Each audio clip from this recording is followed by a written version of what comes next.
Welcome, everybody. Welcome back to a brand new episode of the Motivate, Grind, Succeed podcast, which has the goal of improving the four foundational cornerstones of your life: faith, fellowship, finance, and fitness, through practical tips and takeaways in every single episode. You're going to leave with something today that you can do to better yourself in one of those aspects. If you're a returning listener, welcome back. If you're new, welcome to the show. I love all of you guys. Quick favor, though, to anyone who is listening, new or returning: if at any point in time you get some value from this episode, share it with somebody. Just one person. That's all I ask. So that way we can get this word out, guys. So with all that housekeeping out of the way, let's get right into this week's episode. And as you can see, we have a guest on the show this week. We have James Heppner. And let's introduce James, because you all should know who, like with all the guests on the show, you all should know who these people are. But if by some reason you don't know who these people are, let me give you a little introduction as to exactly who James is, all right? James likes to think of himself as an artist of experience. His passion is to create transformational experiences for himself and for others as a way to explore what it means to truly live fully alive. James is a results coach and founder of the Weekly Wins and Losses podcast and weekly global community call. He helps people in their journey to embrace all of life, both the wins and the losses, equally.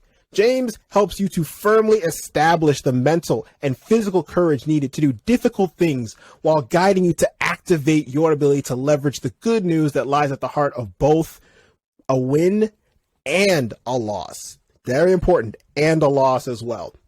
People from around the world find James when their way of handling losses just no longer works, and it leaves 50% of life on the table and is no longer an option. But guys, James' current client list ranges from well-known professionals, executives, to, yes, believe it or not, average, ordinary humans. Yes, he doesn't just work with the high up there people. He works with people like you and I. So, he's relatable here. Both of which are deeply hungry and curious towards the worthy work of breaking into and establishing a brand new dimension of life. James, welcome to the show, my man. How are you doing today? Rashawn, it's an honor to be here. I am doing real well. And to be honest, when I heard from you and you asked me to come on your show, and some of the thoughts that you brought forward, you sent me a little message, and your thoughts that came forward, I'm like, this guy is going to be a fun interplay. This guy is, there's something going on in everyone's brain. Let's be honest. There's something going on. But, the way that you contemplate, not to solve, to exclude, but how can we make room for these things? So working with tension, I could feel it in you that you're willing to onboard those things. And so to be honest, I was waiting for this talk, and I'm glad this is my last talk of the day. So, hey, we're going to bring it.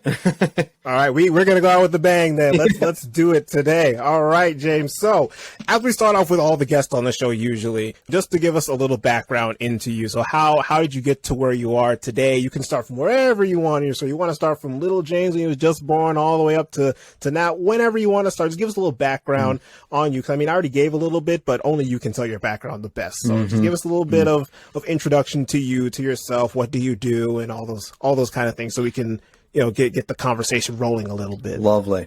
I was born into a family. Surprise. My parents were wonderful human beings. My dad was a pastor of a mega church, a Christian mega church, and so I was raised in a deeply steeped faith tradition. And it was a Jesus tradition. I'm still part of that tradition. I do follow the teachings of Jesus. I really appreciate. Yet my faith looks a little different than the way I was raised. I was raised to, and I hate to say it, but transcendence in my family was primarily, and how it is now with them, I don't know, but it was primarily through exclusion. So you transcend by excluding. You find a way that you're better than, or your choice is more honorable, or whatever the case is. And that doesn't fit with me anymore, and hasn't for well over a decade. And so now my faith journey and my life looks a lot like transcendence through inclusion, and not so as to be, some people say, well, if you're just there, you're on the fence, you haven't decided, are you going to live in a blue state or a red state? Which one? I'm like, whoa. Hang on. Because anytime you make a decision from a place of this or that, it's a decision made from a place of fear. And a fearful decision is always the wrong one. Always. It'll net out Basically, you're just running from danger is what you're doing. You're not really seeing the opportunity, because if it's this or that, you're perceiving your decision based on where is there more danger and where is there more safety, and you're never seeing the opportunity, right? And so if you take, for example, a coin, I got a coin in my hand, and I challenge any listeners, if you have coin, I don't really carry coins anymore, but if you want to touch a coin and feel it, and you just feel that on one side of the coin, you'll feel one thing, and on the other side, you'll feel with the other finger something different. And what's interesting is this is life. Life is two sides. There's a benign and hostile side, not good and bad, benign and hostile. We must learn and get curious about both sides. If I were to say now, take this coin and slam it down on the table and look at that coin and see the one side and convince yourself mentally that there isn't another side, that's insanity. But this is what we do. We try to get forward by saying there is one side and I need to make a decision, right or wrong. And so what's interesting is this creates a lot of war and conflict from within. And we're like, how is it so? Because I can reckon that there is just one side to the coin, maybe by myself. But then when I'm with another person, the person turns the coin and maybe has it slapped down on the table and sees it totally different. And now because we don't comprehend each other's view, we can't connect. And suffering comes as soon as, in my opinion, very just short paraphrasing, any and all suffering comes when we decide that we cannot comprehend. And when we cannot comprehend, typically most people can't connect. So we have to get beyond comprehension being the only way that we can connect. We have to connect without comprehension. And so maybe before you pick up the coin and nobody ever showed you the coin, if you look at the coin on the table, you can only comprehend that it has one side until somebody says, experience it. You say, what do you mean? They say, pick it up, put it into your hand, feel it, touch it, experience it in real life. When you experience in real life, you begin to realize that the tensions you feel inside of you were sent as a gift. Not so that you could choose one or the other, good or bad, but they're designed to fuel you. Polarity, without it, there is no electricity. Life in and of itself, unless it's moving, it isn't alive. It's dead. And you ever want to see what it looks like to have a really enjoyable experience with tension? You'll observe someone not exploding on the outside. And they'll make room for plenty of things. Nothing wasted in God's kingdom, whatever that looks like. There's purpose everywhere. Okay? Not needing to play God and control the universe to a certain desired outcome. Okay, that's what it looks like if you make room for. If you don't make room for, you'll see someone that is constantly exploding from the in to the outside and puking all their verbal diarrhea basically out there. So the war apparently, they say, happens out there, but here's the thing. Ask yourself the question. Personally, where does the storm exist? Is it out there or is it in here? There's a person that sees water and thinks, water to quench my thirst. Another person sees water and says, tsunami. It's going to come to kill us. So water isn't the thing. The storm happens in how we give things meaning. Don't get me wrong. You see a hurt or you see a tornado, you might not want to just run into the center. Like, let's not be crazy. But maybe we could actually look at it and say, oh, this is what happens when there's a whole bunch of tension. Tension creates this amazing, powerful version of life. It's called a tornado. You know what I mean? Just don't go near it. So I'm sure we'll get in the weeds on this one and down the line. But like fear is, we have need of fear. Fear is helpful. But being afraid of fear isn't helpful. So and I'm going all over the place here, but let me say it like this. I'm a strategist. I'm a life coach. I help people include the things that they once tried to push away. And the reason I do this is we all enter what we call halftime show. The halftime show is, it's like the football game. At halftime, the players go into and through the tunnel and they go into the locker room and they're going to have a little talk, whether they're ahead or behind. Basically, it's like how you come out, guys, is how you're going to finish the show is what's going to happen. And so how you come out of the tunnel. And by the way, when you're in the locker room, you typically go into the locker room. We all have this in life. At some point in time, you're going to run into a situation where there's so much pressure. You've never hit this level of threshold before, and you cannot seem to get forward the way that you once got yourself forward. So you're hit from all sides. You're pressed from all sides. You're like, how do I do this? And so it's very destabilizing that time of life.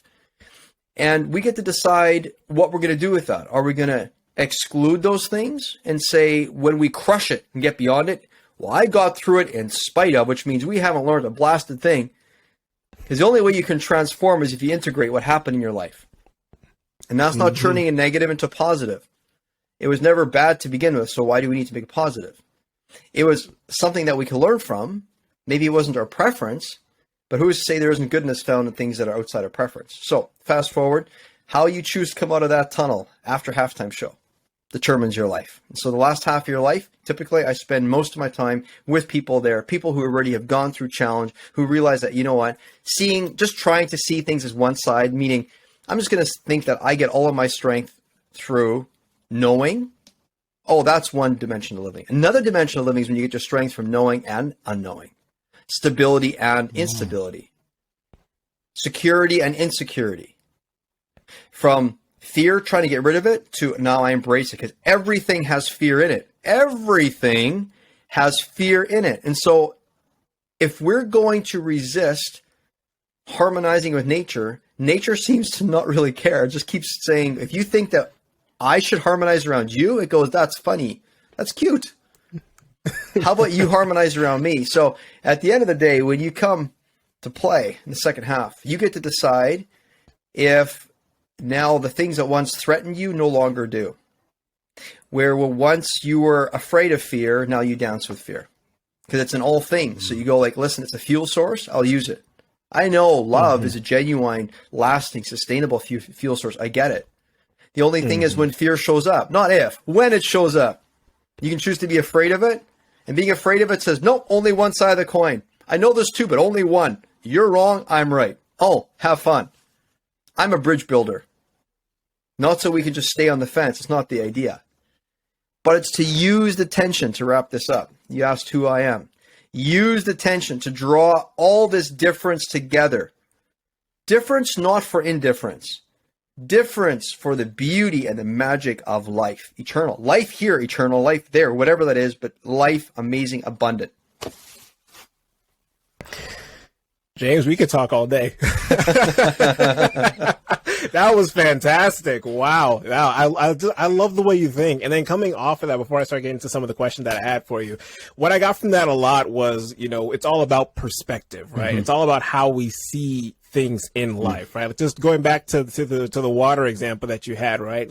When you were talking about that initially, the first thing I thought of was I don't have one next to me, like you had a coin, but I was thinking about a glass half full versus a glass half empty type of thing, right? The optimistic versus the pessimist type of thought process, right?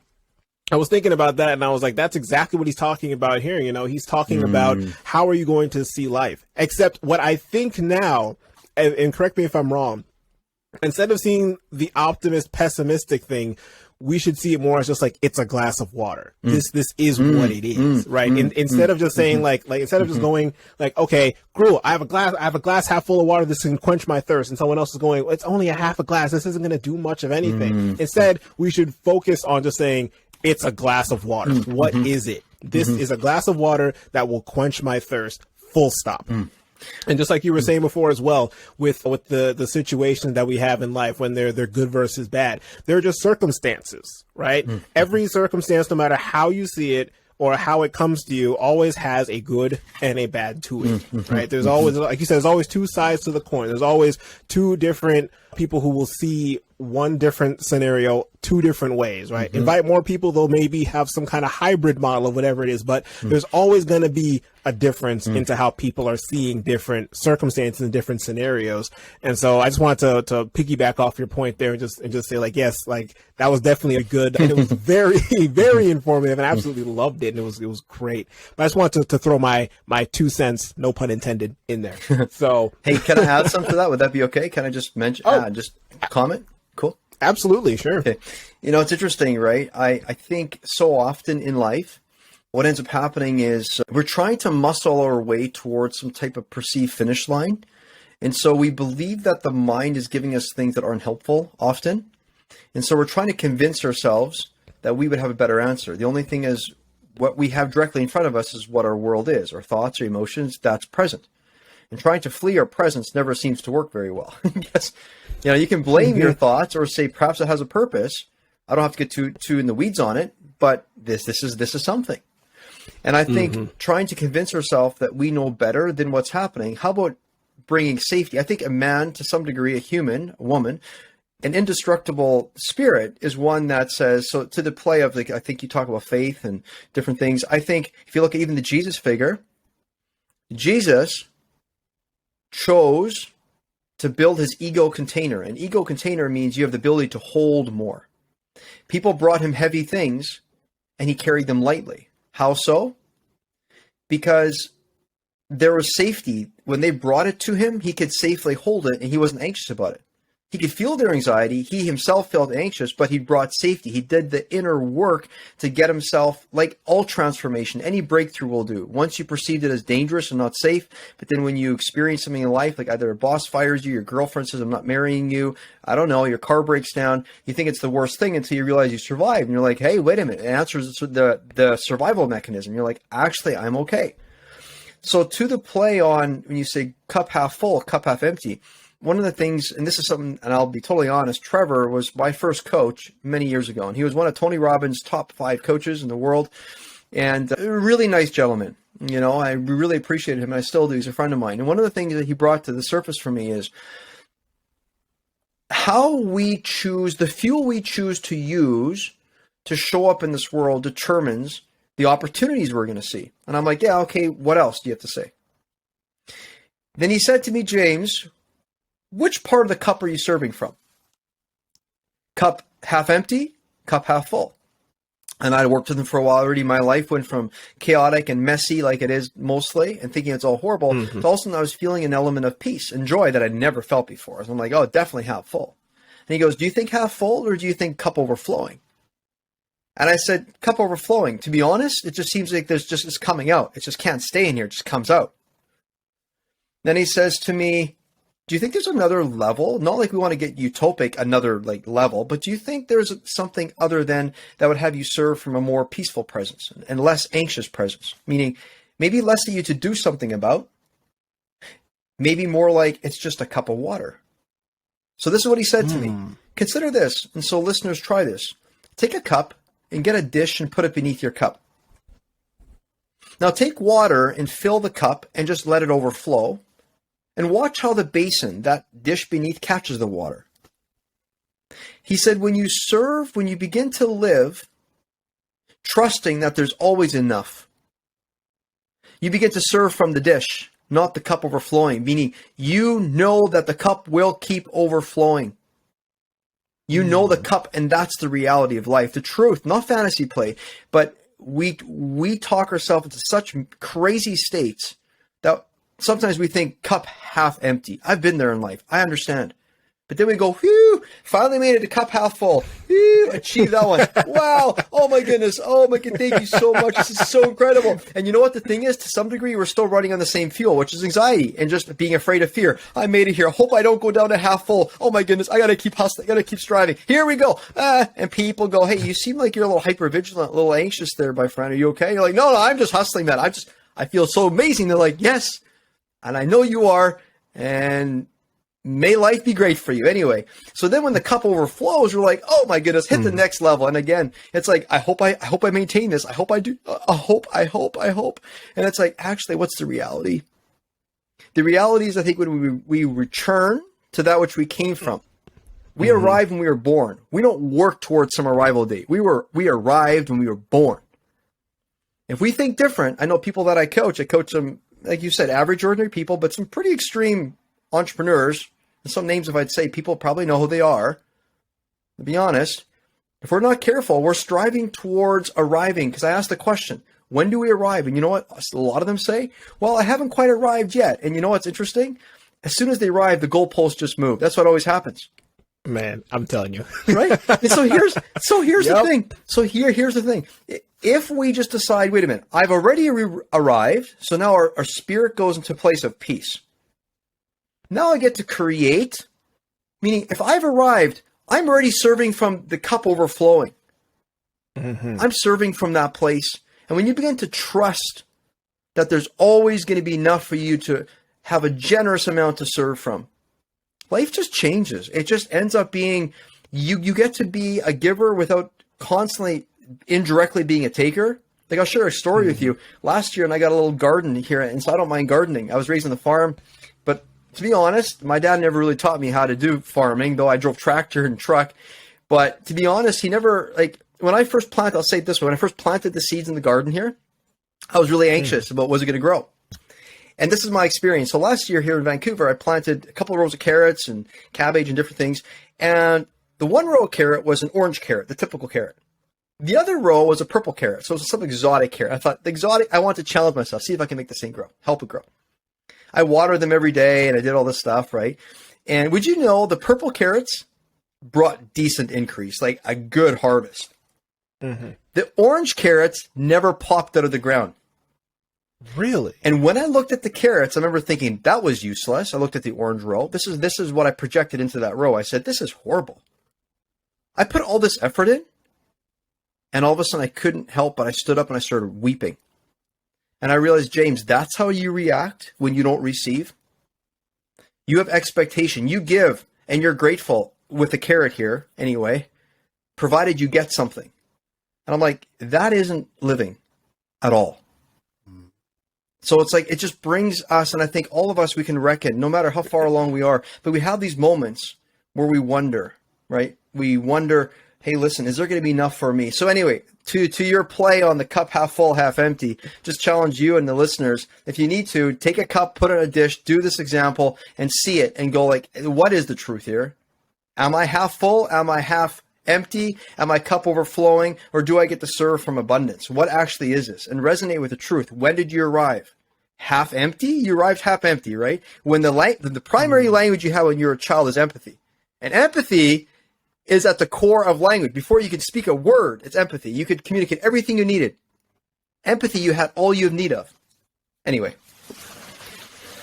That was pretty. That was definitely a good comment. But I did have one question based on that. Please. Did those orange carrots ever grow? Those orange carrots never came out of the ground. Oh man, they never came out of the ground. But you know what? To some degree, I'm thankful that they didn't, because I get to say now, not in spite of them, did I plant more this year, and I crushed it and I conquered it. It's because of them that my anxiety has gone away now. Because you know what? When you give, not expecting to receive. When you just put in the ground because you just enjoy putting in the ground. Honestly, I didn't have this restless, anxious anxiety towards, will it give something? Will it give something? I'm like, well, I just put it in the ground. We'll see what happens. Let's see, basically. And let it alone. Like, let that part alone. Don't go play where you're gonna put your joy on the line in a wait position. I'm gonna wait to see if I can be thankful. That's suffering. Thankfulness is a choice you make. And love is a choice. Love and thankfulness are connected. Love, the true love, the only love is when you give and receive at the same time. Listeners, try this. Try talking gently to yourself or just being kind to yourself. And when you're kind to yourself, is it possible not to receive at the exact same time? It is actually the only thing that happens. Giving and receiving happens at the exact same time. That's true love. So until you build that musculature from within, you're always subtly looking to take from other people. You don't mean to, but just like me, I was taking from the carrot. And so when we build musculature, and so people that work with me, we've exercise that we do where you build the inner musculature, where you learn self-love, meaning before I start my day, I've already flooded myself. So give and receive happens exact same time. So I don't buy the narrative anywhere anymore in my life experience anywhere. When I start my day at 7 o'clock, 8 o'clock, that if I give love, that I'm waiting for love to return. No. Love happened. I gave and received at the exact same time. So I have zero expectation. And my opinion, I think that's the state of flow where you're a genuine giver. You're not looking for something in return. And there's no willpower that you need to like squash down the not expecting. It's just, that's what it is. So that exercise I created after the carrots. So I'm glad the carrots didn't grow because I created the exercise. There you go. Wonderful. Nice. And then I guess, and honestly, as the piggyback to that, I know I keep saying we're going to get into the questions, but I'm just having a good time with this conversation right now. But that's also a very good way to live. In fact, living without expectation from other people, right? Because I know a lot of times, and it's something that I struggle with too, and I know a lot of people struggle with it as well. a lot of times when you're going throughout life, you're going to want to do something, right? You do something, whatever that may be, it's for somebody else, whether it be a favor or something. And then what does our mind tend to instantly go towards? It goes towards, okay, you owe me one, or okay, I did you a favor, or I did you a solid. Like, don't forget you owe me something, or anything like that, right? If you go and you just give and give and give without any expectation of return, what will happen is naturally, because you're setting the bar there already and you already don't expect anything, you're just giving just because you just feel fulfilled giving.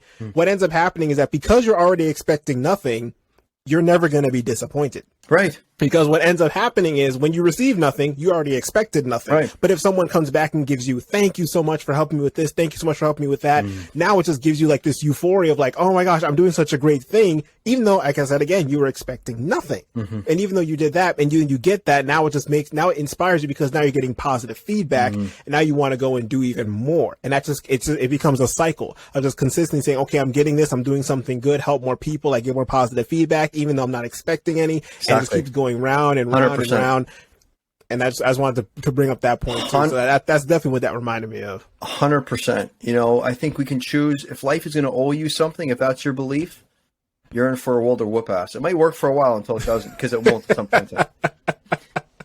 Absolutely, I've definitely found that out throughout my years of living here, that a lot of times, sometimes you just gotta give somebody something and just let it be. That's why a lot of times when someone's like, hey, can I borrow $20? I'll just give you the $20 and be like, I don't expect that back. Yeah. Even if they pay me back, that's great. But I already know, like, hey, if I'm giving this person this, I might not ever get this back. That's also why I might being step on some toes here. Yeah, being generous for the sake of just being generous. Sorry. Yeah. Absolutely. No, that's all right. But I feel like I'm going to step on some toes here, but you know, that's what I do on this show sometimes. I feel that's sometimes why we are reluctant to give homeless people money sometimes, because sometimes, like I said before, when we give, a lot of times we want something in return, and we know someone who's homeless cannot give us money back. They cannot give us time back, right? They're in, I guess, putting it into a more negative term, I guess. They're taking our money because we're giving them something we're not going to get back. They're taking our time because time is ever moving. It never stops. So that took time out of our day. It might even cause a little bit of conversation of some sort. So if you don't even want to talk to them, now you're using words that you didn't even want to use at the start. So again, like all this kind of stuff, and you don't actively think about all this stuff. It just kind of subconsciously happens. And then you do a risk benefit analysis in your head and say, the risk of what I'm going to lose isn't worth the perceived benefit on the other end. But you never know what that's going to do. Well, and you never know. That's a fascinating interplay, because I'm listening to what you're saying, and why is it when we see a homeless person, why does it become all about us?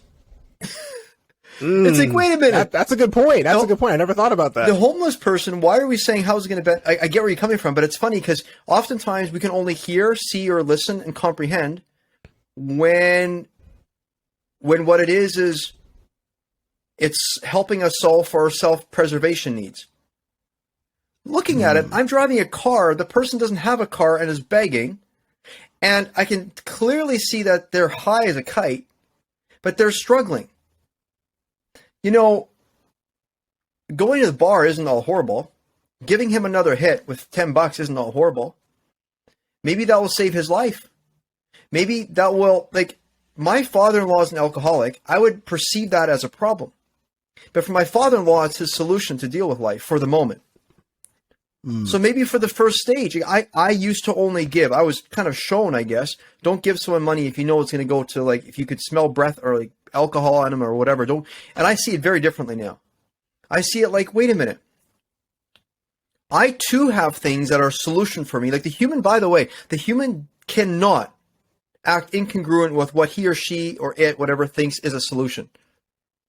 Hitler, the reason he acted the way he did, it wasn't because he thought he was a problem. He acted because he thought he was a solution. That's why he did what he did. We would perceive that's a problem, but here's the thing. My solution isn't somebody else's solution.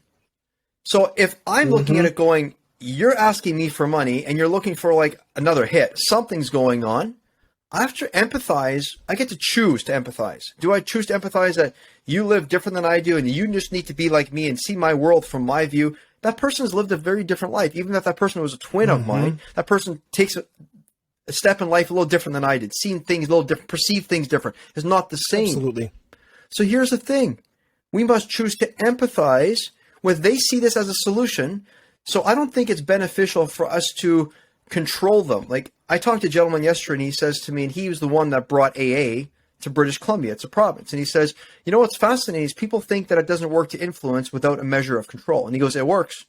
Because he goes, the one thing that addicts will show you from right from the beginning is if you ever think that you're going to inflict some, or if you're going to take some measure of control into their life, the very reason they are an addict, typically, is because they're saying you're not touching if I say I'm going to hurt myself, I will. It's my solution. F off, basically. Pardon the language. F off.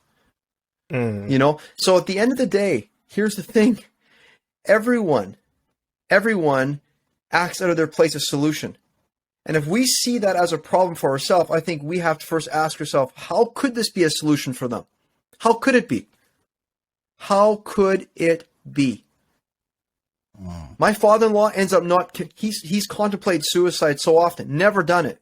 He gets his bottle at the end of the week. Is it beneficial? I wouldn't say so, but he's still surviving. He gets to make a choice.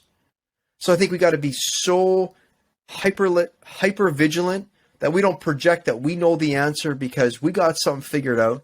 It's not really how it works. I don't think that it just doesn't work. No. I remember back in my college days, which weren't too long ago, but I remember back in my college days, and I had an engineering professor, and then he told us, this was relating to, because he had a PhD, so he was relating and telling us how a PhD essentially works. And so he said, if you were to take the picture of like a circle, right? So you take a circle, and that circle represents all of human knowledge that we know right at this second. A PhD literally gives you just a pimple on the top of that circle that pushes the extent of human knowledge. And so why do I bring this up? I'm bringing this up because in the vast grand scheme of life, and I'm not saying a PhD is not impressive. A PhD is very impressive for all the people out there getting one. True. What I'm saying is when we are in our zone of genius, whatever that is, it is such a narrow zone in comparison to all the knowledge that we have throughout any type of anything in life. Like I said, for you, James, you're a life coach, right? So your zone of genius is in that, right? I mean, again, there's many things in life that I'm pretty sure that you're not the most skilled at. There's many things in life I definitely am not skilled at, right? Like I know, like I'll be good at public speaking, for example. I've been told I'm good at that. However, even though I'll be good at public speaking for something, I'm not the best when it comes to, I would say, how to build a building or how to be artistic or how to draw. Like I say, I can't draw a stick man to save my life. So I'll be, exactly. To actually gain your strength from what you know and what you don't know, that's it right there. It's not just from what you know. Go ahead. Love it. Sorry. Yeah. So I'm saying, so like having that skill or having that ability in wherever it is was a gift that, as you said, it was a gift that you were given, and that is your zone to be able to do good with that. Why in the Lord's name am I going to take my skill and act like I'm king of the world with that? Right. To me, it doesn't make any sense. To me, that's like go ahead. If that would happen to me and to you, I'd say our insecurity is showing. Because why are we threatened because we don't have it all figured out? Wait, what? We're trying to solve to be God? Come on. Exactly. Dude, I'm just a human being. I love to lay on my back at night sometimes and look at the stars and be like, holy smokes, I'm not holding this. How does this work? I don't have a clue. I got a banana tree. It's growing here in Vancouver. How it's growing, I have no idea. If I try to do it all over again, couldn't do it. By myself. I can't do it. Nature, there's something that's going on. We desire to be big and small at the exact same time, experience both. I was going for a walk. I stepped on an anthill. I didn't mean to. Killed a bunch of ants, probably. I was thankful, by the grace of God, whatever that looks like, that I didn't have to die that day. But at the same time, I'm grateful that I get to be small. I'm like, wow, I'll lay on the back going, yeah, I'm also thankful I get to be like an ant. And, honestly, our life can just end just like that. It's just how it goes. Absolutely. And let's dive into that a little bit, like, because that's a definitely interesting point. You talk about big and small. That goes into, and I'm also taking a peek at my questions, and then all just kind of naturally kind of flowing together. So that's actually working out pretty well. But like the whole term of big and small, right? So I guess that kind of, does that correlate to the whole thing of like how we should take life as like not necessarily positive and negative, but as an experience as a whole? So as you said, when you stepped on the anthill of everything, does that mean, like, at the same time you realize, like, yes, I'm a big individual in comparison to an ant, like in terms of size, but in terms of like you to the size of the globe, we're minuscule. Absolutely minuscule. Well, and so I want to dive into that a little bit more. Yeah, no, thanks. You know, your language are really good, Rashawn. Thanks. I would say, and how you queued that up, to me, what I feel myself caring about is that we get to experience something beyond singular. We aren't just one thing. Fully alive means you're many things. If I'm solving to be one thing, I'm not going to make room for a lot of people. I'm going to have a very small life, affect very few people. But if we're more than one thing, it's like, oh, really? How could that be? And what's interesting is what needs to happen for us to live a bigger life than singular is just allow ourselves to be transparent and trust that what we're feeling is there to draw us into the connective place of being like, why do I feel so great laying on the grass and being small like the ant in some degree? Because, to be honest, instead of me going, I'm glad I'm not like the ant, dumb schmuck, I'm sitting here going, yeah, if I'd be using words like that towards the ant, look at me now laying here. Is that how God sees me, like dumb schmuck? And I'm going, you know what's interesting? What's interesting is we get to realize in real time that we are both big and small, which means we can connect to anything and everything instantly if we let. If we're not solving for singular, then we're there. Now, let me say it like this, just to kind of move it along a little bit. Typically in life, I got two boys, 17 and a 15-year-old. The testosterone has both come in for both of them. And so I committed, when my boys were young, that I was going to raise lions, but lions that will learn their growl at home. So before they leave the home, they know what the lion feels like. Not so that they could stay lions, but that they could transition into welcoming the lion and the lamb at the exact same time. However, the first half of life is you're looking for most things that can give you answer. Like for my son, Google. To a large degree, he loves coding. Google, they say, to the exact degree that you're proficient at researching, like on Google, is what makes you a good coder. Meaning you get to answers fast. So what you're solving for is answers. You get strength from answers. You're needing to buy your first house. You're needing your first job or first business. So what you do, it's a beautiful setup. You actually try to minimize some of this noise. And so you just focus on answers. And so you look for shortcuts and all these things. And so you exclude a bunch of things, and everyone that age does that. Because there's so many things going on, you got to focus on something. So the answer at that stage is, and when Rowan's my oldest son, who's 17 now, but when his testosterone came in when he was 13, he comes down one day from upstairs, and he walks downstairs, and he goes like this. He makes his arms big. He goes, ooh, ooh. So he's showing us that he's big. He's showing us he's big. I'm becoming big. He wants to be like dad or like mom. Mom isn't like big. Mom is like 4'10" 3/4" or 9 3/4. He's a small little human, and I'm 6'1". But anyway, big. He's saying, "Oh, I'm gonna take up space." So at the first half of life, you want to take up space because you go like, "Hey, listen, I'm breaking away from mom and dad. I can do it on my own. I can pay my own bills. Watch this. Going to go to college. You know, you're big, right. And you know it's a beautiful thing. Because you're proving to yourself, who am I? Am I just going to leech off of mom and dad, and am I going to fend for my own? Like I feel something. Testosterone is a natural hormone that it bathes us and it brings us there, right? So what's interesting is, if you ask me, the other day we're going for a walk, and I'm the kind of person, like when it comes to health and fitness, like I love to go to the edge. I live on the edge, and where I'm probably not very good is enjoying life when it's not on the edge. I love living on the edge, not too far, not over the edge. I've gone further faster and hurt myself and others. I don't do that anymore. I've learned. So the people that I work with, I take it further faster without hurting, meaning we don't go past it, but we feel the edge, and it's not an edge that's the same for everyone. Everyone, we determine what that edge is for them, and then they live there on the edge. Okay. And so it isn't to say that the way I live now, where I'm able to get strength from both small and big, where Rowan's mainly getting his strength from being big, because he was once small. He was so small for so many years, he wants to be big. So now he gets his strength from having answers. So like I was saying, I love going to the edge. I'm the kind of person that, for example, will import eggs from California. I live in Canada. And I do this because sometimes the eggs we get here have been fed grain. I don't want any grain or any soy.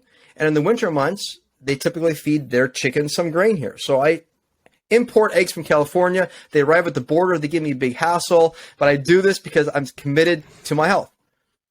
I'm going for a walk with Roland, my oldest son, 17, and he says, Dad, why do you do the eggs thing? And I'm thinking to myself, he's not going to be that interested in health. Like, I already know this. So I give him the synopsis, the short version, right? Thinking I'm helping him. Dude, I studied this stuff I do this with all of my stuff. I study it, I go really deep in it, and I figure out, and I know the reasons, but I'm like, I'm just going to give him what his attention wants to handle right now. So as we're walking, I'm realizing he's looking down at his phone. I'm like, what are you doing?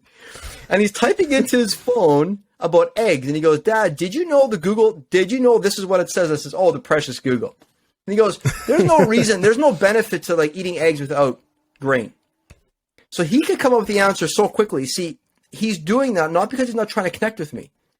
But the reason I make this point, if we don't transition at some point, and typically it's halftime show, typically halftime in life, when you're pressured, things are hitting you from all angles where you have need of making room for more things. It's not working to take a singular approach because maybe you don't take the time when you're young to lay on the grass and feel small. But something will happen where you're going to feel about this small. And you can't answer for it. Google won't give you the answer. What once worked, getting all your strength through answers and knowing and all that stuff and just being big is now going to fall, and you're going to go through transition, and that transition is going to probably feel uncomfortable because you're going to say, wait, I once felt strong, now I can't. And it's not to say you can't, but it's designed that season to say, listen, you can get strength from both being big and small. So you're probably in the stage, like your age group, I'm not saying you, but your age group is in the stage where it's mostly still answers and all these things. And so my job as a human isn't to look like as yours. It's not to say your way is bad and my way is bad. I recognize you're still finding answers, but I can already tell in your questions that you're open enough. You're already making room for this, because if you don't make room at some point in time, you will transcend you'll come out of the tunnel at halftime show after you've been in the locker room and you'd be like, nope, I don't want to transcend by including. I'm going to exclude, watch me. And you're going to end up looking really crazy as an old man wearing tights or something. It's going to be awful. You know what I mean? So, oh man, right? That'd be hilarious to see like a grandpa wearing skinny jeans or something. Right? Well, it happens, right? You see this all the time, right? You see like, hey, you're denying your age and you're like so afraid of death. You haven't died at halftime in life, or when something happens, you can already awaken to the reality. And so you have to accept death in a moment and resurrection in a moment. And it can happen as many times as we like. So bottom line, I would say, when I think about big and small, it's not one or the other. If we have to choose one or the other, now we're screwed. But to the point on bringing the lion and the lamb, the reason that I brought these two together, I got a little image on the wall. It's a big picture of a lion and a big picture of a lamb next to each other. I read Ecclesiastes years ago. I was going through a season of my life and I thought, who is this Jesus person anyway? And as I read that chapter, I remember thinking to myself, wow, he must have had amazing willpower, because it's a time to love or hate, right? I thought or hate. And I'm like, wow, always having to decide. How did he know which is the right decision? This is incredible. Wow. But he said we could do this. How can we do this? And I'm going, I can't, because I always F it up. But I always F it up somehow. I'm like, I get the timing off or different things. And then I reread it and it says not love or hate. It says love and. So it's both and at the exact same time. So here's to my play. I once went through a horrible season of life because I was very firm, but not soft. Then what happened is I checked out of life for about 2.5 years, sedated myself with melatonin and Gravol, because I went through transition. We had an audit that came. My son was born with high-functioning autism. So this is the period where you're pressed from all sides. Then when I came out of that story, I remember saying, oh, I see what the problem is. See, the lion is the problem. It's too firm. So my wife is more like a lamb. So I became soft, a soft human being. And it kind of lacked the shit spot of life. Like, it kind of lacked the energy. I'm like, what is this? So I had to have the conversation with myself. Am I willing to become a lion again? I'm like, a lion? I just came from that. That created the suffering. And then because of Ecclesiastes, just like both and, I was like, how about if I could bring in the healthy parts of the lion and bring in the healthy parts of the lamb? And what I discovered is this. It's called fierce love. I just call it lie-am loving. Lie-am living. So it's lion and lamb together. In heaven, it says the lion and lamb will playfully wrestle. But it says, thy kingdom come on earth as it is in heaven. So the scripture itself does say we have the ability to live in a heavenly, not utopic, but heavenly state, meaning feel the tensions, the lion and the lamb, firm and soft at the exact same time. No willpower required. Absolutely. Absolutely, yeah. And that also goes back to the point as well that I made a little bit earlier. I think I made this point a little bit earlier, where it talks about like we just don't know everything, right? Like there's always something, because I'm of the mindset that there's always something to learn, right? Every day that we are here, right? The way I put it, and I tell a lot of people this, and I've said this on the show before, is that it sounds a little morbid, but stick with me for a second. It's like ask yourself, if you've woken up this morning and you're looking at yourself in the mirror, that means you are not dead yet, right? You're not dead yet. That means you still have a purpose on this earth. You still have stuff to do. You still have people to impact. You still have stuff to learn to become a better person overall. Agreed. 100%. Like point blank done. That's how it, like, that is the conclusion. And the theory that I've come to is that if you're still alive on this earth, you still got stuff to do. So why, and I could go on a tangent on this for a long time, but I'll try to refrain. But it's like, why then do some people then focus on all the bad parts of life and say, oh, I can't get this. Oh, I can't do that. Like, oh, no one loves me, or something like that. Or like, oh, I can't get a car. Oh, I can't get a job. Oh, I can't do that. You're still alive though. Like at the end of the day, yes, these things are hitting you from left, right, front, center, everywhere. And I get it. I understand. As you said before, James, we've all been through those parts in our life where we're all just feeling the hits from every which angle, all 365 degrees of that circle. Something's hitting you. But at the end of the day, you're still alive. Why? Because there's something always to learn. You are going to come out of the tunnel. If you're still alive, you're going to come out of that tunnel. You're going to come out better. You're going to come out stronger. You just have to, as I don't know who said it, but it's been a while since I heard it, so I'm not going to take credit for it, but you have to trust the process. I think Gary Vee said that, but you have to trust the process, right? So many times we want the answers now. We want the results now. Like me being pretty good into fitness myself, right? That's part of the cornerstones of the show. Like, my dream is to have a nice protruding six pack, right? Just, beautiful on the beach, shirtless, and bam, just pops, looks like a washboard. You know what I mean? Like that's like the goal right there. And the thing is, everybody wants that, but you have to work for it. No one wants to work for the six pack. No one does. If it was as easy as snapping your fingers and you could get a six pack, people would do it. Why do you think cool sculpting's a thing? Why do you think abdominal etching's a thing? Why do you think ab implants are a thing? Because people want to skip the hard work. Now, are there places for those things? If you have some stubborn little fat areas, if you want to get it cool sculpted off, sure, why not? Go ahead and do your thing.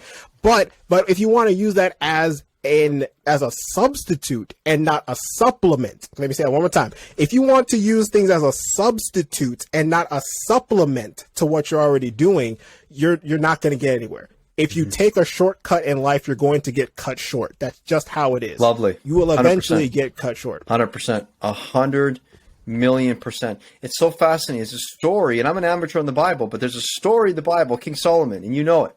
He had it all. But if you reflect what he says at the end of his writing, at the end of the writing, he says, and I'm going to get this I'm going to botch the exact terms, but he has a reflection, and he basically contemplates that maybe he left a whole bunch of life on the table because he didn't choose something other than what he had preference for.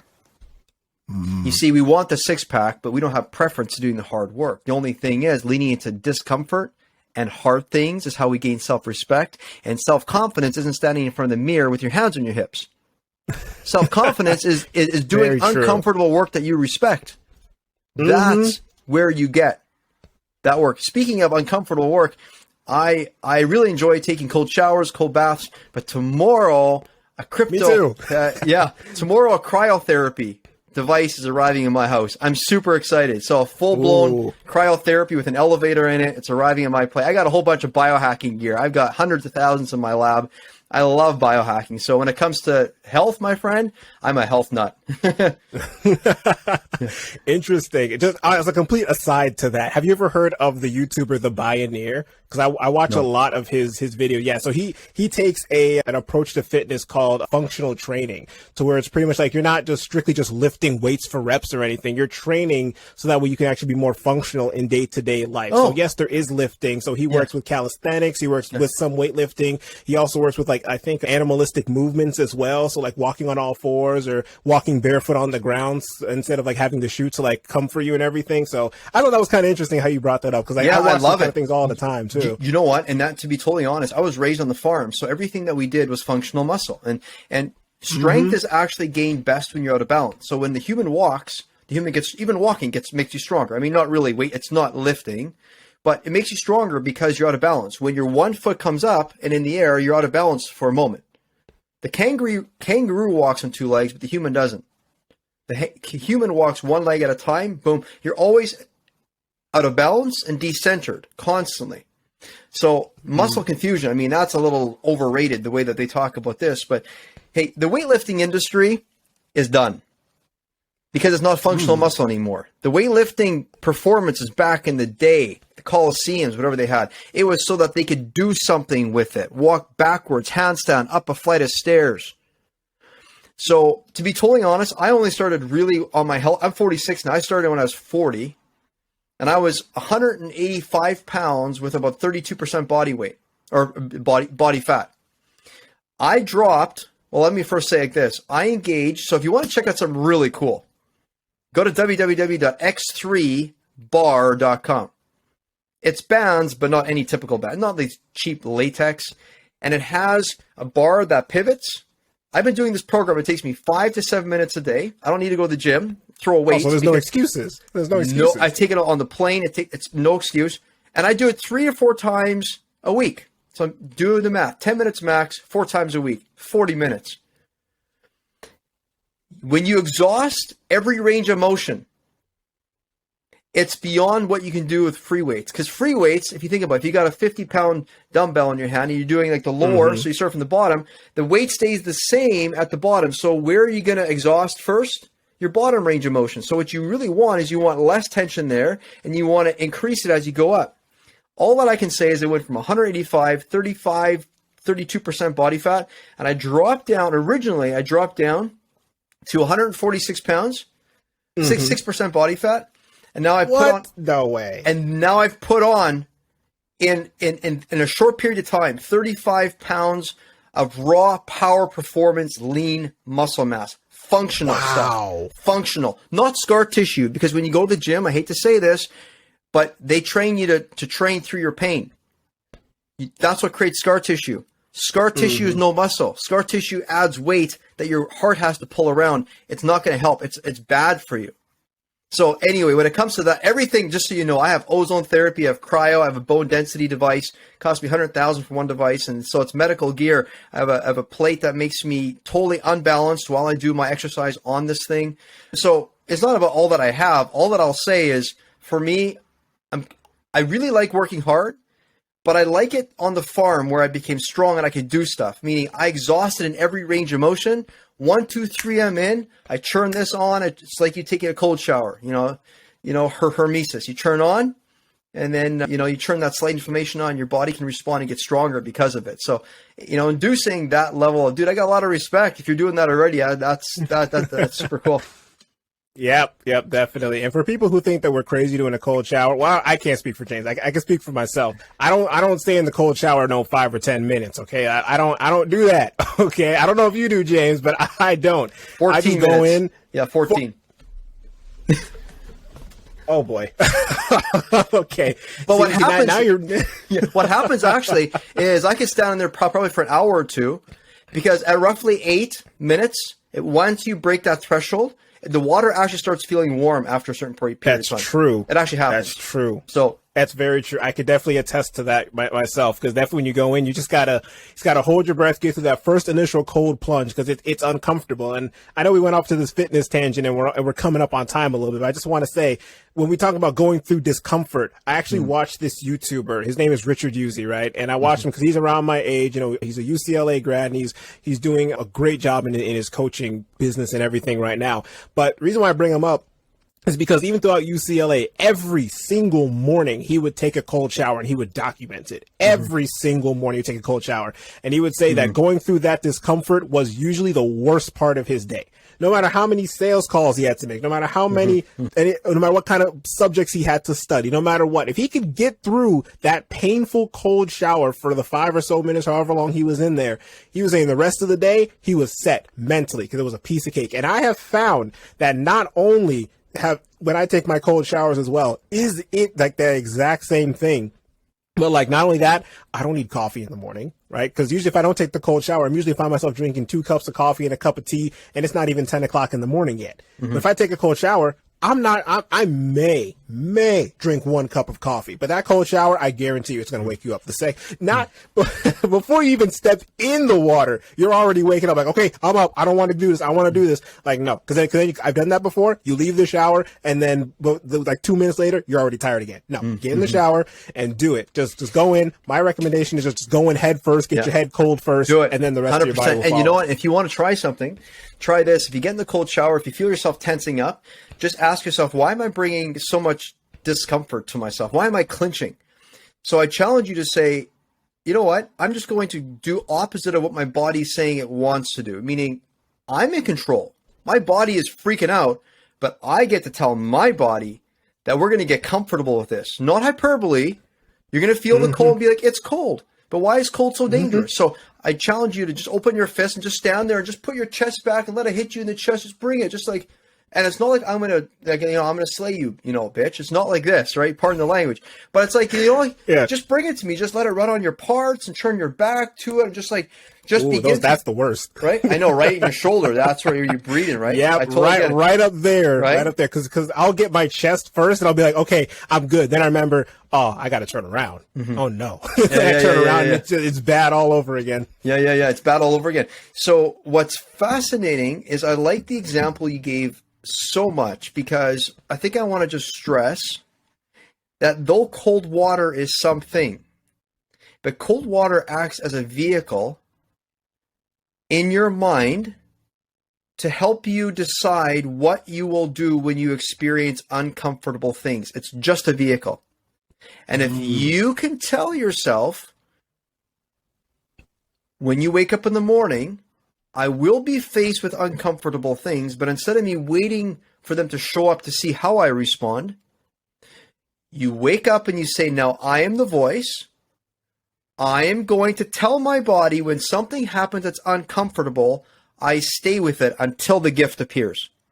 I stay with it until the gift appears. I stay with it until the gift appears. Because if you run from discomfort, you will miss the gift. You're going to be looking for acres of diamonds in your neighbor's yard. Look for it in your life. Look for what happens in your own experience. And so it's like this. You get in the shower, you feel uncomfortable, and you're saying, yes, I'm actioning the very thing I don't have preference for. That's how you respect yourself. You challenge yourself towards doing difficult things. You stretch your shower from a minute to a minute and a half, to 2 minutes to 3 minutes, and all of a sudden you get to 4 to 5, and all of a sudden one day, it might be a year or two later, whatever it is, but if you do it every day, one day you'll arrive at all of a sudden a certain minute threshold. Your body will totally relax, because here's the thing, when you embrace the cold water, instead of saying, no, I don't want to feel cold, I just want to feel warm, you're like, okay, well, bring stillness to that voice. No, I want to feel cold water. Yes, maybe I have preference for hot, but why is cold so dangerous? I want to feel it. What does it make me feel? Amazing. As soon as you connect with that feeling, all of a sudden your body will be like, oh, it's not threatening anymore. And you're commanding and demanding inside your life when you do that in the cold shower, that when something else shows up in life during the day, and it will, you have made a decision that you're not going to flinch. And when that happens, you can be a beneficial presence. You can be a beneficial presence not only to you, but to the world around you. When everyone's running for the exit signs, you get to stay calm. It's a muscle that you build. So cold water therapy is amazing therapy for that. Like, you will realize who you are in there, and you get to decide, am I going to like fight this? Or am I going to give in? Just like, oh baby, bring it to me. Just come on. Let's have it. Like, let's do this. I get to be intimate in the shower with cold water. It's incredible. Mm-hmm. Absolutely. And then just two quick things on that. Number one, if you're going to be taking cold showers, just breathe. Okay. Yeah. Watch Wim Hof. I know you might love him or you might hate him, but Wim Hof, he's good at that. And the one thing I got from that is just breathe. Just breathe in and out, and breathe deep. Don't breathe shallow, because the cold water is going to hit, and then your autonomic nervous system is going to kick in into fight or flight instantly. Just calm that breathing down, and after a minute or so, like James was saying, you'll eventually, it will start to feel warm. You think you may, it sounds crazy, but it will start to feel warm. It's crazy how that works. And the second thing I want to bring up, just kind of we're right about at time here, is that with this cold water thing, growth only comes when you get out of the comfort zone. Mm-hmm. It's just how it is, right? If you want to grow, you want to get better at something, you have to get uncomfortable, right? Said principle. It's big in the fitness industry. 100%. Specific adaptations impose demands. You want to get good at something, you gotta do it. You want to get good at crocheting or knitting, you gotta crochet. You gotta do it. Only so many YouTube videos you can watch, so many podcasts you can listen to, so much advice you can get from Joe Blow down the street about how to do it. Until you actually do it and build up that muscle memory, you're not going to get good at it. Like, you have, it goes back to the circle example I gave with the PhD. If all we ever had was that circle of knowledge, and we had no one that would ever push outside that comfort zone of knowledge that we had, we would never be able to expand that circle. 100%. It's just not going to happen. We'd always stay in that little circle of comfort and never be able to leave it, whether it be an individual, a group of people, or us as humankind as a whole. We would never be able to do that. So always remember, growth exists only outside the comfort zone. 100%. That's only where it is. 100%. And you got to stay with discomfort until the gift appears. You got to stay with it until the gift appears, because it will appear. You just got to bring safety to it. Hey, listen, I just wanted to share one little hack that I discovered. So when Wim Hof, I love it. One thing that I realized, you can try this, see how it works for me. So I don't, in my opinion, see what works for you. When you're in the cold shower, and let's say there's a lot of cold. So listeners, let's say you've never done this before and you're really cold. Of course, the breathing, and breathe, that's number one, like you said, always. But there's something that I've done in my breathing that instead of doing that long, prolonged, like Wim Hof has this like setup for it, I can get into an ice bath or whatever is going on, like ice floating around and being in this cold. And this is the mechanism that I've discovered for me. So try this if you like. Before you get in the cold shower, or even when you're in, the way to push blood to your extremities. So the reason you feel cold is because your blood's all rushing towards your organs, trying to protect your organs. So your hands are getting cold, the things are getting, if you want to push blood to your extremities, when you breathe in, go, and then when you breathe out, just go, and then take your fingers, like just go like this and just like stretch them out, just, and you'll watch your blood just flow to all your extremities again. And it's really interesting, because that's how I got to 14 minutes originally. I didn't know how to do it. And also I did this a couple of times, and also my body goes, oh, I know what's going on. There's safety happening here. Cold water isn't dangerous anymore because I can trust you. You know, I can trust the voice anyway. So. Absolutely. Yeah. Cause I know we keep going over time, but I just want to make this one more point too, is that love it, a lot of people think that your brain is, it's a fantastic thing. And don't get me wrong. It is a fantastic thing. Absolutely fantastic. However, your brain was meant to protect you. Right. That's the main thing. That's why that's why you have hesitation getting to the cold shower. That's why you have the hesitation or the fear when you're going up to go give a public speech. That's why whenever you're going to go do something that you have, that's why when you see a spider or something, you start to freak out or you run to the other side of the room. That's why when you see a mouse, you want to go kill it or anything, because your brain perceives, oh, dangerous situation. I need to protect this body, this thing right here. I need to preserve it. That's why you get that fear and everything. But then once you take a second, breathe, and think for a second, instead of going straight into that fight or flight response, take a second and think, hold on. Like you're saying, James, hold on. This cold water, what is the worst that could happen? I get cold. Okay, well, if it gets too bad, I could just, boom, turn it off. Okay, there we go. The stimulus is gone. I control that. Right. You see a spider on the ground. What is the worst thing that can happen? You just, assuming it's like a normal house spider or something, not any of those crazy ones you see in like Australia or anything, but just normal house spider. What do? You just step on it. You kill it or spray it with some Raid or whatever. It's dead. Problem solved. It's gone. You realize you had control over that situation. Once you realize that you can take certain actions into your control and do things, then you start to realize, oh, this fear that I had was just projected. Right? That's right. Fear. I remember this one I don't know who said it, but I remember that this person made a quote about fear, and they said, fear is false evidence appearing real. Mm-hmm. And I looked at that and I was like, that kind of makes sense. It's like you're portraying or you're projecting onto whatever this thing or this circumstance is. Your mind is trying to protect you. That's all that it's doing. It's trying to help you. Exactly. That's what it's trying to do. And it's not wrong that it's doing that, because that's what it was programmed to do. However, where it comes, the problem is when it comes to things like the cold shower or like giving a public speech or anything like that. You realize these things, yes, you're trying to protect you from perceived harm, but you can still control those things to a certain extent. And then when you learn that you learn that you can control those things, then that's when the fear starts to diminish. And that's when you start to, okay, you're getting your breathing back. Okay, your heart rate is finally calming down. I mean, even me, right? Even when I give all my speeches or anything like that, or I'm talking in front of a group of people, like I said, my resting heart rate is usually between 70s and 85-ish BPM. But before I'm going to go give a speech and I test my heart rate, I'm looking at it. And no matter how calm I might look up there or how much fun I'm having, I guarantee you my heart rate is 130 plus every single time. Guaranteed. There's a great story. Okay, this is interesting. Scientifically, if you measure nervousness, if you measure it in your blood, like if you do stress testing, medical, if you measure, nervousness and excitement shows up exactly the same way in your body. So years ago, Bruce Springsteen was going to go on stage and he had an opening act coming up before him. And so he's sitting in the green room, and these kids, young adults, are sitting in the room and they're getting ready. And Bruce goes, "You guys ready to go?" And they're like, "Yeah, Bruce, we wish we were like you." And he says, "How so?" And he goes, "Well, look at us," they said. "Look at our knees. They're shaky. We're all nervous as heck. How can we do this? We wish we were like you." And Bruce says, "Let me tell you how it went for me." And they're like, "What?"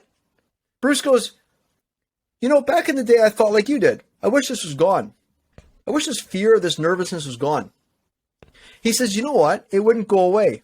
That's what fear is. Being afraid of fear is a problem, but having fear and dancing with, that's the solution." He says to them, "Listen, I asked myself, if it's not going away, so we have, to your point on control, we have the control to give it the meaning that we want, and that's going to serve us to an empowered, impactful life." He said to them, "So what happens when you go on stage? You say, we're nervous as ever. Bruce, it's you. It's the boss. We're performing for the boss. Like, holy smokes, this is incredible." And he says, "Listen, guys, you can do as you wish, but this is what happens to me." He goes, "After you guys come off the stage, I come on. And guess what? How I know I'm ready." They said, "How?" He goes, "When my knees are shaking just like they always did, then I know I'm ready." Fear and excitement, stressed out, tests in the body exactly the same way. We get to decide what meaning we give it. So it's like 130 BPM. You say, "I'm ready." Dang it. Instead of being like, "I'm trying to control this thing," I'm ready. Watch me now. I've got myself ready to go. This is incredible.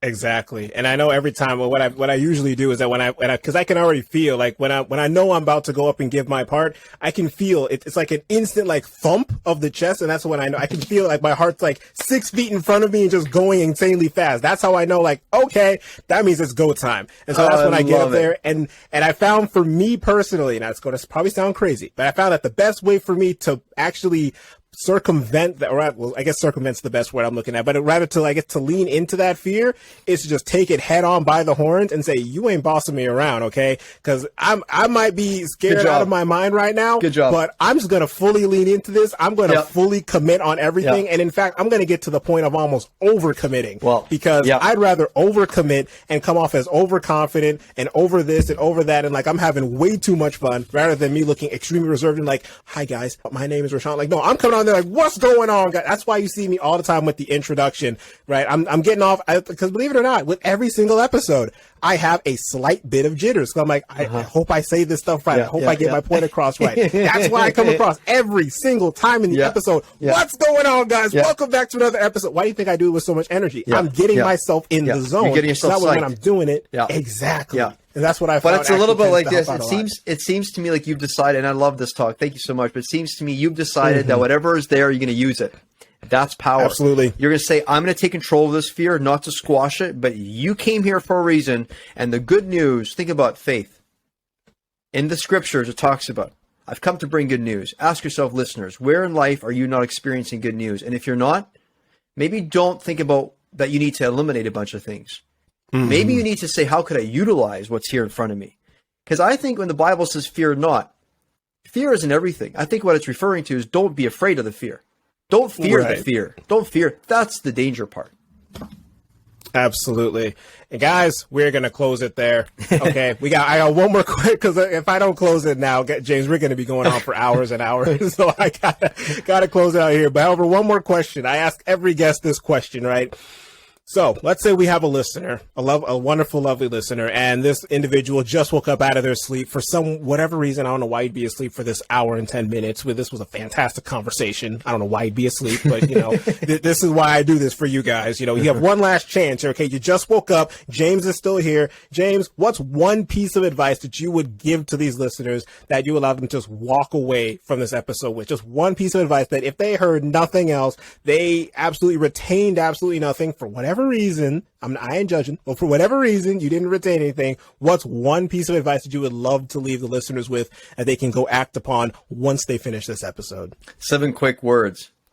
You're here, and that's the good news. That's beautiful. Mm-hmm.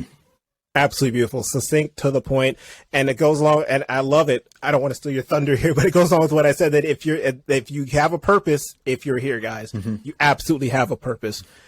So with that, guys, thank you so much, James, for coming on to the show. I appreciate it so much. And to all the listeners who are out there, guys, we're going to bring this week's episode to a close. Thank you so much for tuning in today. But before you go, I have 2 quick requests for you listeners now. Number 1, subscribe or follow to the show. I'm not sure where you're listening, whether it be Spotify, Apple Podcasts, Google Podcasts, YouTube, wherever you're watching or listening to this. Be sure to subscribe or follow the show if you found it useful, and be on the lookout for new episodes every single week.